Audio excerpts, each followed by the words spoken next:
3부 예배 참석하신 여러분을 주님의 이름으로 환영합니다. 오늘 우리에게 주시는 하나님의 말씀은 마가복음 10장 35절부터 52절인데요. 제가 방송실에는 35절에서 38절만 알려드렸습니다. 제가 35절, 38절을 읽고 이어서 나머지 부분을 읽겠습니다. 마가복음 10장 35절부터 38절입니다. 세베대의 두 아들인 야고보와 요한이 예수님께 와서 말했습니다. 선생님, 우리의 소원을 들어주시기 원합니다. 예수님께서 물으셨습니다. 너희가 내게 무엇을 원하느냐? 그들이 대답했습니다. 저희가 주의 영광스러운 나라에서 선생님의 오른쪽과 왼쪽에 앉게 허락해 주십시오. 예수님께서 대답하셨습니다. 너희가 요구하는 것이 무엇인지를 알지 못하는구나. 너희는 내가 마시는 잔을 마실 수 있느냐? 그리고 내가 받는 세례를 받을 수 있느냐? 이어서는 46절부터 52절을 제가 읽겠습니다. 예수님과 제자들이 여리고에 왔습니다. 예수님께서 제자들과 많은 사람들과 함께 여리고를 떠나실 때 디메오의 아들인 바디메오라고 하는 앞을 보지 못하는 거지가 길가에 앉아 있었습니다. 나사렛 예수님이라는 소리를 듣고 그는 소리 지르기 시작했습니다. 다윗의 자손 예수님, 제게 자비를 베풀어 주십시오. 많은 사람들이 그에게 조용히 하라고 엄하게 말했습니다. 그러나 그는 더욱더 크게 소리쳤습니다. 다윗의 자손이시여, 제게 자비를 베풀어 주십시오. 예수님께서 멈추셔서 말씀하셨습니다. 그 사람을 이리 데리고 오너라. 사람들이 그를 불렀습니다. 안심하고 일어나게 예수님께서 자네를 부르고 계시네. 그는 겉옷을 거기에 두고 벌떡 일어나 예수님께로 갔습니다. 예수님께서 그에게 물으셨습니다. 무엇을 해주길 원하느냐? 보지 못하는 자가 대답했습니다. 선생님, 다시 보기를 원합니다. 예수님께서 가거라, 내 믿음이 너를 낫게 하였다라고 말씀하셨습니다. 그 즉시 그는 보게 되었고 예수님을 따라 나섰습니다. 아멘. 이 마가복음에 따르면 예수님은 제자들에게 당신의 죽음과 부활을 3번 언급했습니다.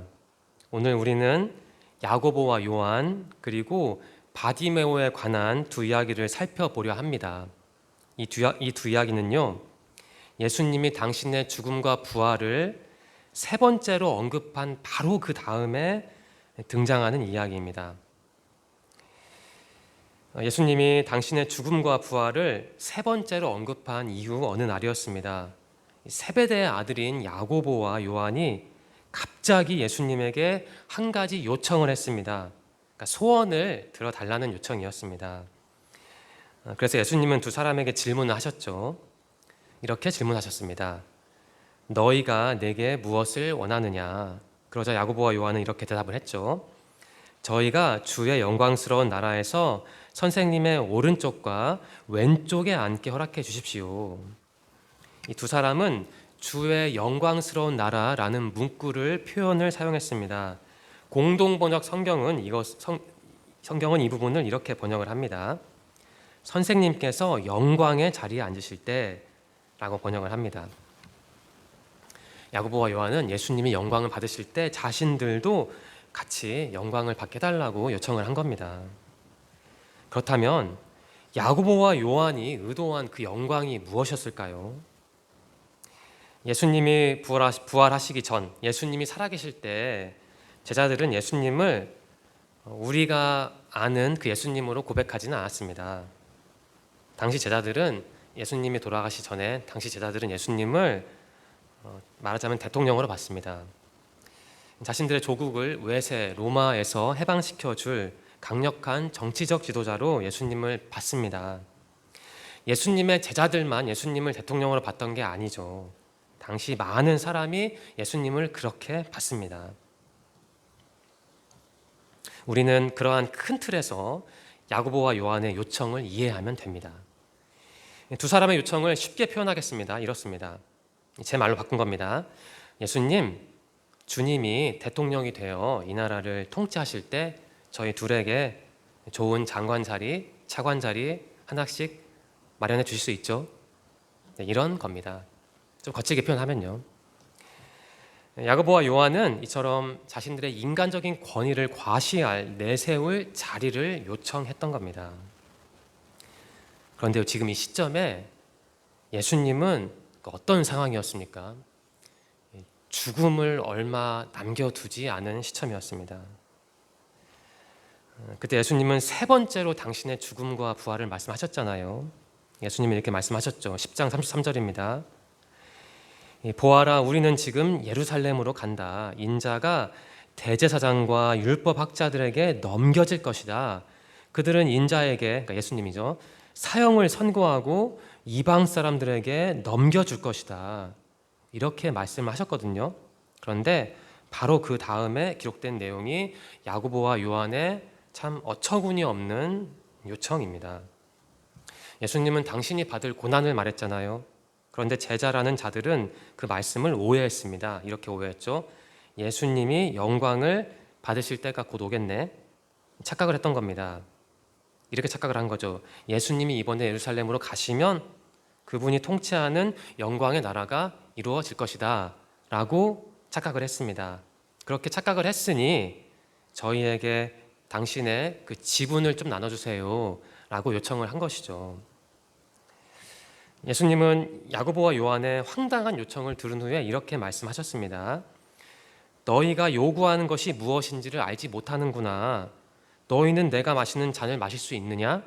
그리고 내가 받는 세례를 받을 수 있느냐? 라고 되물으셨습니다. 여기서 잔, 세례라는 단어가 중요한데요. 구약에서 흔히 잔은 하나님의 진노를 뜻할 때 사용되죠. 세례에 대한 직접적인 언급은 구약에는 없습니다. 하지만 가령 홍수로 침몰됨 같은 표현으로 재앙을 뜻하기도 합니다. 정리하면 예수님은 이 세례와 잔을 통해 당신의 순환과 죽음을 예고하신 겁니다. 예수님은 당신이 예루살렘에서 고난 당할 것을 비장한 심정으로 예고하셨거든요. 그리고 실제 주님은 십자가로 나아갔고 돌아가셨죠. 그런데 제자들은 그러한 예수님을 이해하지 못한 채 좀 세속적인 영광의 자리에만 관심했던 겁니다. 41절은 기록합니다. 다른 제자들이 야고보와 요한의 그러한 모습을 보고, 그러니까 예수님이 영광을 받으실 때 저희에게도 그 지분을 좀 나눠주세요, 그렇게 말하는 모습을 보고 화를 냈대요. 왜 화를 냈을까요? 야고보와 요한에게 화를 낸 다른 9명, 10명의 제자들도 역시 마음속에 뭐가 있었던 것이죠. 자기들을 내세우고 싶은 마음이 있었던 거예요. 그래서 그 사람들은 야고보와 요한이 잘 될 것을 시기했던 겁니다. 그러니까 야고보나 요한이나 다른 제자들이나 마찬가지로 예수님이 지금 어떠한 상황에 있는지, 우리의 스승이 어떠한 길을 가는지를 이해하지 못한 것이죠. 그래서 예수님은 이렇게 교훈하신 겁니다. 44절과 45절인데요. 누구든지 너희 중에서 첫째가 되려거든 모든 사람의 종이 되어야 한다. 인자도 섬김을 받으러 온 것이 아니라 섬기러 왔다. 인자는 자기 생명을 많은 사람의 대속물을 주려고 왔다. 이렇게 말씀하셨습니다. 예수님께서 이 말씀하셨을 때 그 심정이 어땠을지 저는 조금은 이해가 됩니다. 우리는 예수님의 말씀을 예수님이 강조하셨던 하나님 나라라는 관점에서 이해할 수 있습니다. 세상에서는 힘으로 타인을 다스리는 자가 1등이죠. 돈 많은 자가 1등입니다. 하지만 하나님 나라에서는 다르죠. 달라야 합니다. 하나님 나라는 하나님이 다스리는 나라입니다. 그곳에서는 1등이 되려면 종이 되어야 한대요. 종이 되어야 한대요. 이 말씀을 한번 묵상해 보십시오. 예수님은 이러한 하나님 나라를 말과 행동으로 3년 내내 보여주셨죠. 제자들과 함께 할 때. 그 정점이 바로 45절입니다. 인자도 섬김을 받으러 온 것이 아니라 섬기러 왔다. 인자는 자기 생명을 많은 사람의 대속물로 주려고 왔다. 예수님의 일생은요, 한마디로 이처럼 섬김이었습니다. 예수님의 탄생, 사역, 죽음은 인류를 위한, 우리를 위한 섬김이었습니다. 그런데 안타깝게도 제자들은 예수님의 섬김, 섬기러 오신 예수님, 그것을 안 받고 뭘 받나요?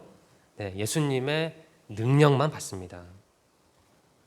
제자들은 예수님에 관한 모든 부분이 어렵다면 거의 모든 부분을 알려고 노력했어야 합니다. 하지만 제자들은 주님에 관한 한 가지에만 매달렸죠.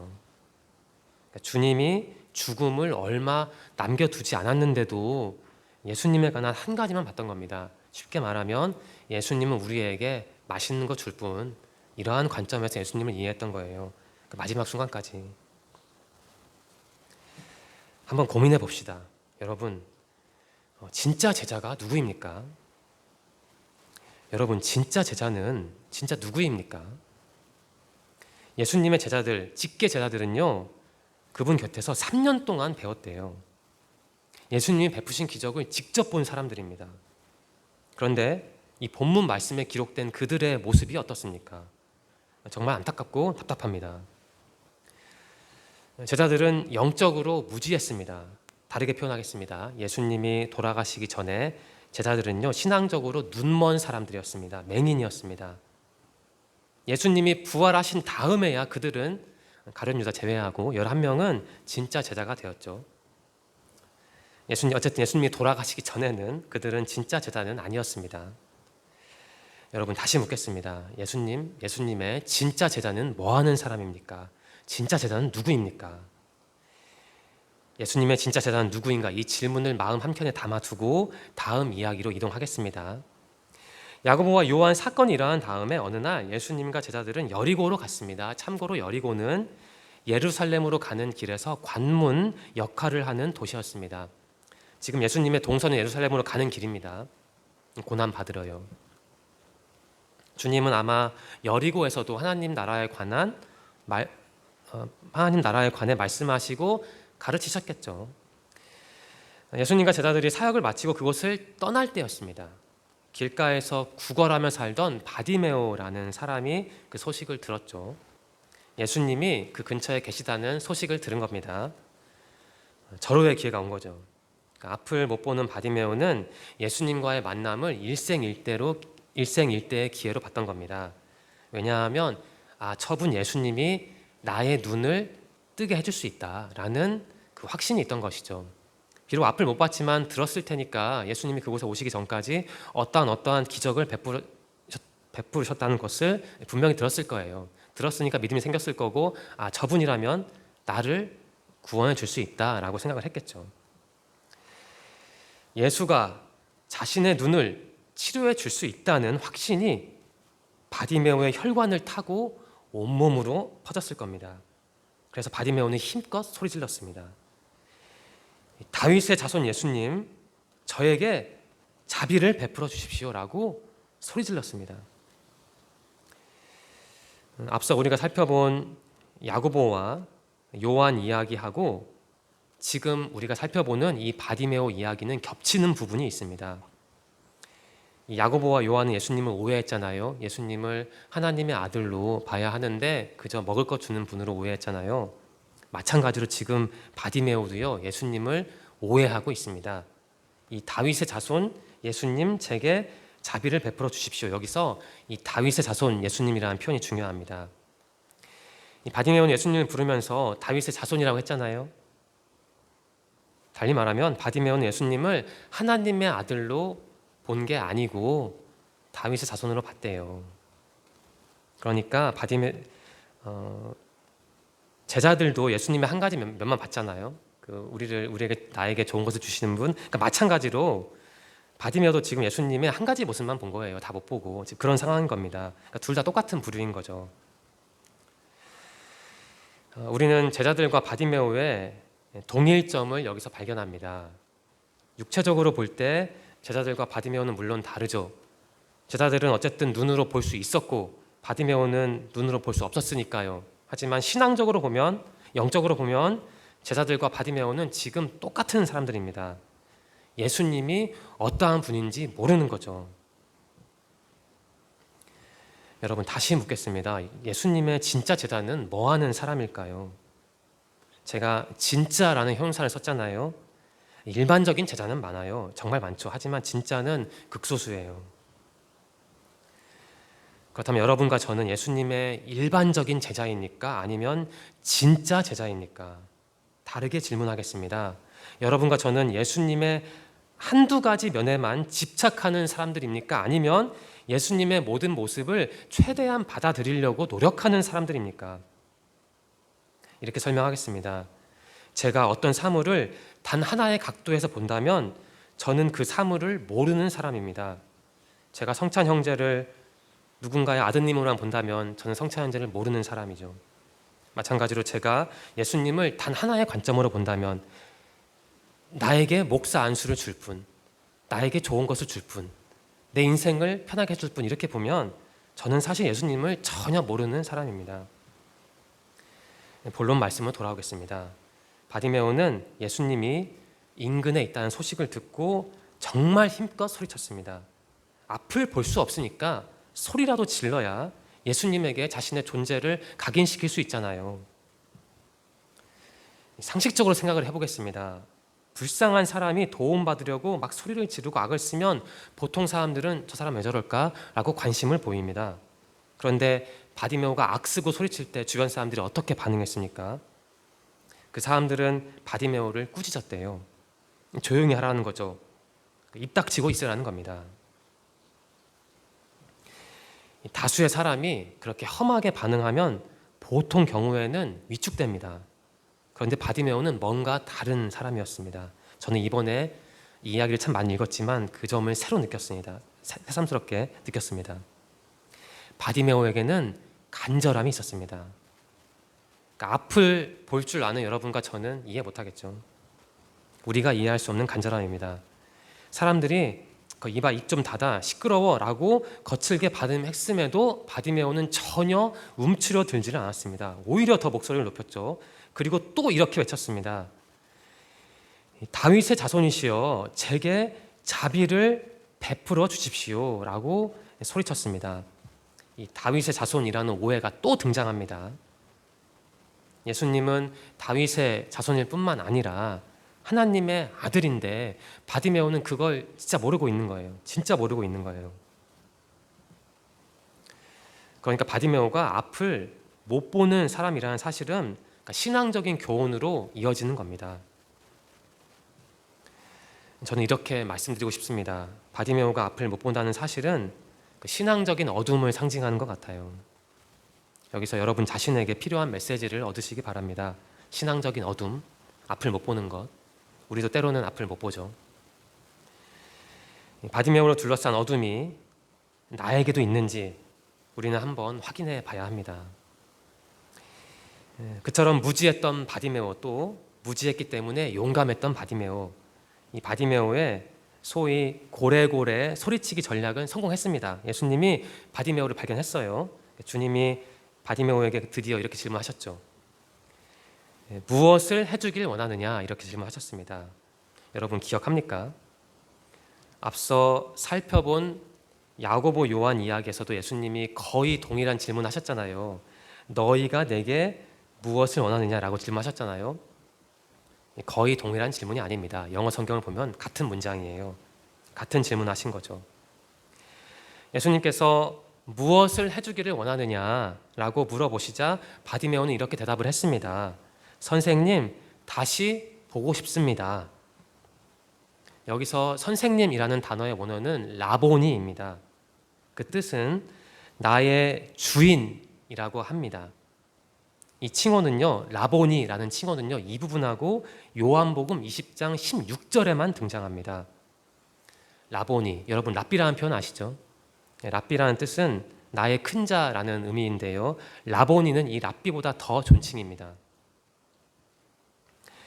한마디로 바디메오는 지금 극존칭을 동원해서 예수님을 부르면서 자신의 소원을 말했습니다. 눈을 뜨고 싶다는 소원을 말한 것이죠. 그러자 예수님은 이렇게 말씀하셨습니다.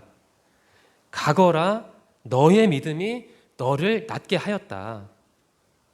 예수님께서 이 말씀을 하신 다음에 바디메오는 즉시 눈을 떴습니다. 이 지점에서 뭔가 느끼시는 게 있을 것 같습니다. 앞서 살펴본 야고보 요한 이야기하고 이 바디메오 이야기를 비교하시면서 여러분이 느끼는 게 있을 겁니다. 다시 한번 질문하겠습니다. 여러분, 예수님의 진짜 제자는 누구일까요? 한편으로 보면 바디메오는요, 야고보와 요한을 위시한 그 어리석었던 12제자의 모습을 반영합니다. 12제자는 예수님이 사역하실 때는 실질적으로 눈먼 사람들이었습니다. 바디메오처럼 앞을 못 보는 사람들이 바로 예수님의 제자들이었습니다. 다만 차이가 있다면 예수님의 직계 12제자는 영적으로만 눈먼 사람들이었고 바디메오는 진짜 앞을 못 보는 사람이었던 거죠.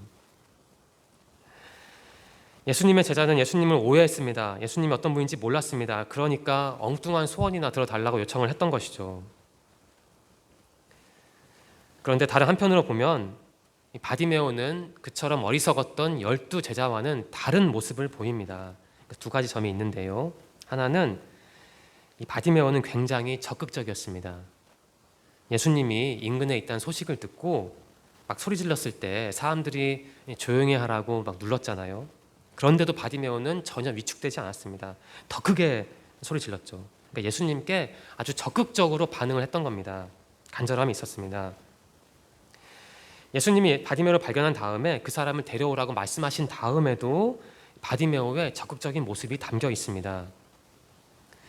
사람들이 이렇게 말했죠. 이봐, 이제 안심해. 예수님이 당신을 부르니까 한번 가봐. 이렇게 말을 했을 때 바디메오가 어떻게 반응했습니까? 자기 겉옷을 내버려 두고 벌떡 일어나 예수님께로 갔대요. 이 바디메오에게 겉옷은 단순한 겉옷이 아닙니다. 눈먼 사람에게, 앞을 못 보는 사람에게 이 겉옷은 말하자면 재산 목록 1호거든요. 자신을 보호해주는 실질적으로 유일한 수단인 거죠. 근데 그것을, 그 소중한 물건을 내팽겨치고 예수님께로 갔던 것이죠. 이러한 적극적인 모습은 제자들에게는 없는 모습입니다. 바디메오를 12제자와 구분하는 또 다른 모습이 있죠. 이게 중요한데요. 그것은 이 바디메오가 눈을 뜬 겁니다. 52절인데요.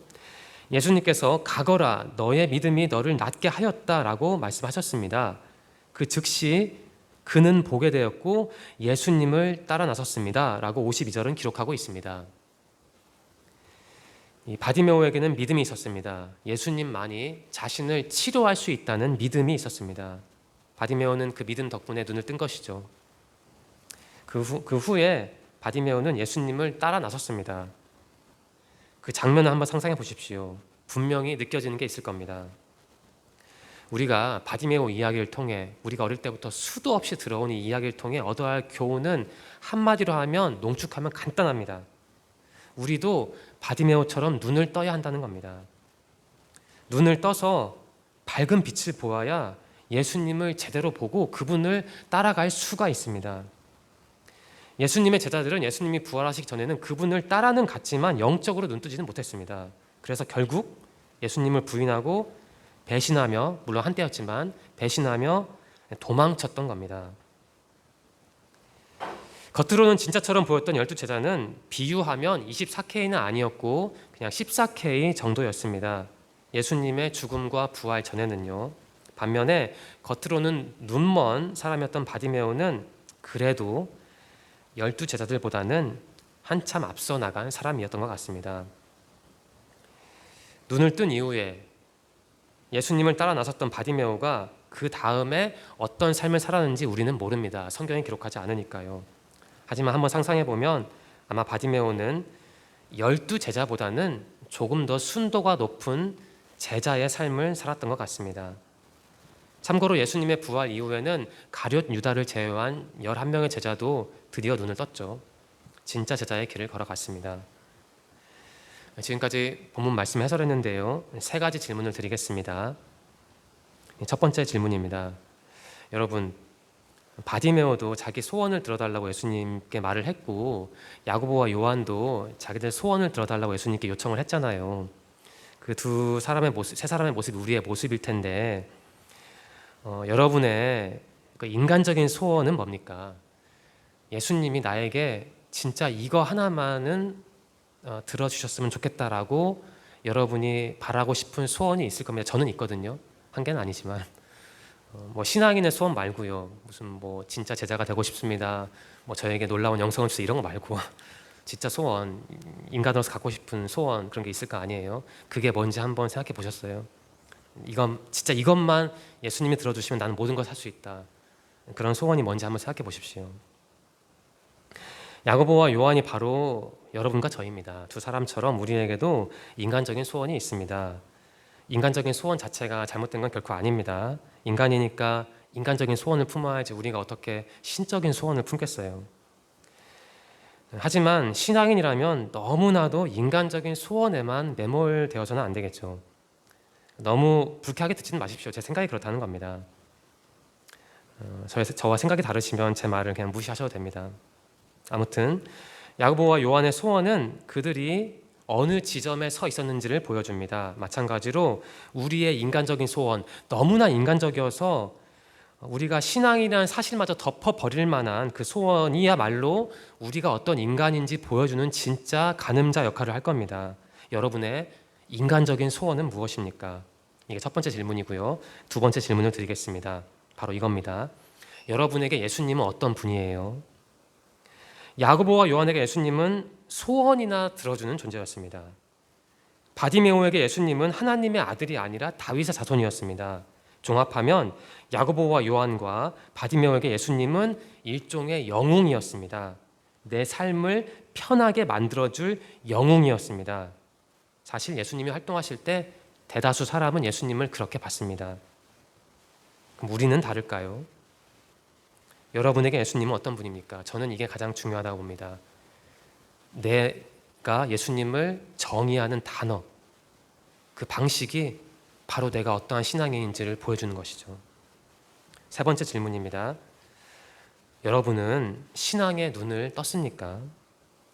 바디메오는 눈을 뜬 다음에 예수님을 따라갔습니다. 근데 여러분, 예수님을 따르느냐 안 따르느냐가 중요한 게 아닙니다. 중요한 건 내가 신앙의 눈을 떴느냐 뜨지 못했느냐입니다. 눈을 열어야 예수님의 십자가를 바르게 볼 수 있고 예수님도 바르게 볼 수 있잖아요. 신앙의 눈, 물론 내가 스스로 열 수 없죠. 그분이 열어주셔야죠. 여러분, 예수님은 여러분의 그 눈, 신앙의 눈을 열어주셨습니까? 설교를 마무리하겠습니다. 오늘 우리는 야고보와 요한 그리고 바디메오 이야기를 함께 살펴봤습니다. 비슷하면서도 서로 다른 그들을 비교하면서 여러분 어떠한 교훈을 얻었습니까? 우리는 그 세 사람을 보면서 꼭 고민해야 합니다. 예수님은 어떤 분인가? 그리고 나는 예수님의 진짜 제자인가 아니면 일반적인 제자인가 고민해야 합니다. 더불어 우리는 꼭 확인해야 합니다. 나는 신앙에 눈을 뜬 사람인가? 여전히 내 눈은 감겨있나? 이것을 꼭 확인해야 하는 것이죠. 이제 한 줄 나눔을 하겠습니다. 제가 설교를 준비한 다음에 또 이 본문 말씀을 묵상한 다음에 제 설교를 이 말씀을 한 줄로 요약한 겁니다. 바로 이겁니다. 예수님의 진짜 제자, 그분을 바라보는 사람. 예수님의 진짜 제자는 예수님을 볼 줄 아는 사람입니다. 기도드리겠습니다. 하나님 감사합니다. 우리에게 생명을 주시고 예배의 삶을 주시니 감사합니다. 제자의 길을 걷게 하시니 감사합니다. 하나님, 주님을 알고 따르는 제자의 삶이 그 무엇과도 바꿀 수 없는 소중한 선물임을 이 시간 고백합니다. 이 자리에 있는 우리 모두가 앞으로도 지금처럼 주님의 진짜 제자로 살기를 소망합니다. 하나님, 지난주도 지켜주셔서 감사합니다. 다음 주에 이 자리에 모여서 함께 예배드릴 수 있기를 원합니다. 다가오는 일주일 동안 우리를 지켜주시고 교회 안에서 그리고 교회 밖에서도 주님을 바라볼 수 있도록 인도하여 주세요. 예수님의 이름으로 감사하며 기도드립니다. 아멘.